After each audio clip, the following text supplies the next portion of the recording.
Okay, we're going to do a quick stewards review then of a couple of incidents here at the F1 Brontest at Dragontail. And the first incident of review, we'll look at full speed, and then we will have another look at the camera angles. So this is the end of lap 21, start of lap 22, and let's have a look at this overtake.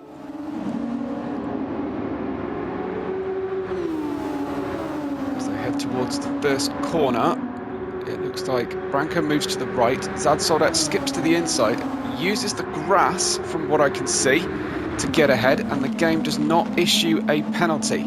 So let's have a look on board from Zad Soldat's perspective as he draws into the slipstream. Pulls to the right hand side. Now that looks to be all four wheels across the track, but we will just get confirmation of that from outboard.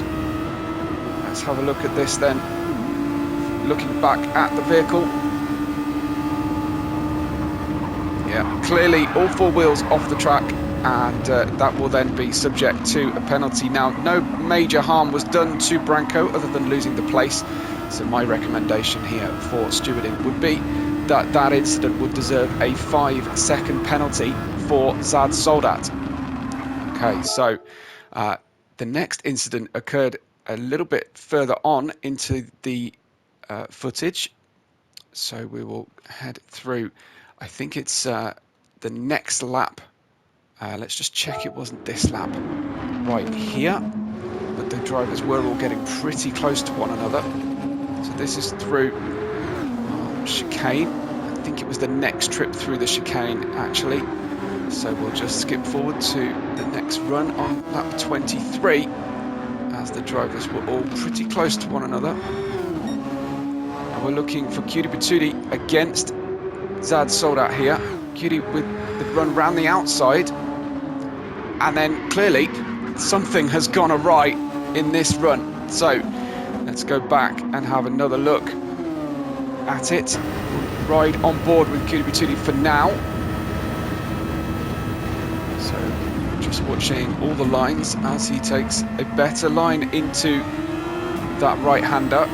Little nudge on the rear. That's not super useful, but some room left at the apex.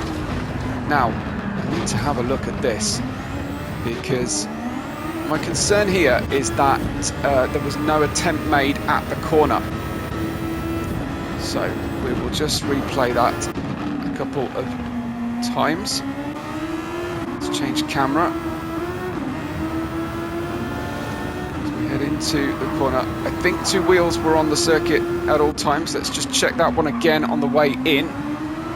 But what worries me here is that the second part of the chicane, there was no attempt made to make the apex. Well, he tried. I think he did try to make the apex. I just want to check out the apex speed there for the car. This was full throttle.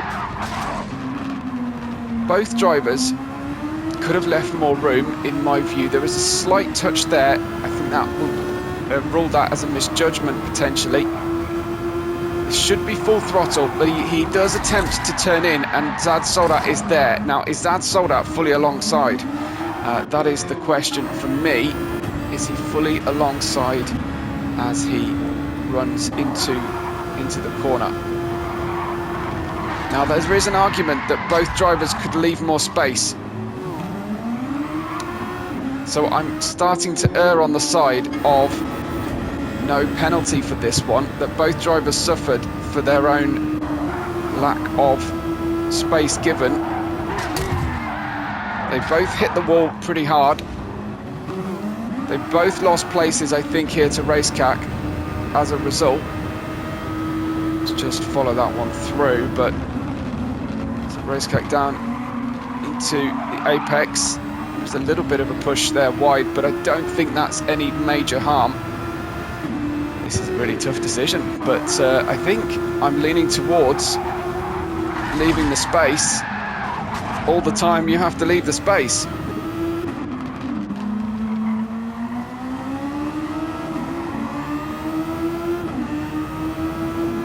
on that replay, it looks as if there was no space, no touch on the way out of the right-hander. Better awareness for me from both drivers. I'm going to rule on that one. No further action. I hope that's not too contentious, but that is going to be my decision. 5-second penalty for Zad Soda for the incident on lap 21 for the illegal overtake. Start at lap 22, excuse me, and no further action as a result of equal or no driver predominantly to blame for the incident at the chicane.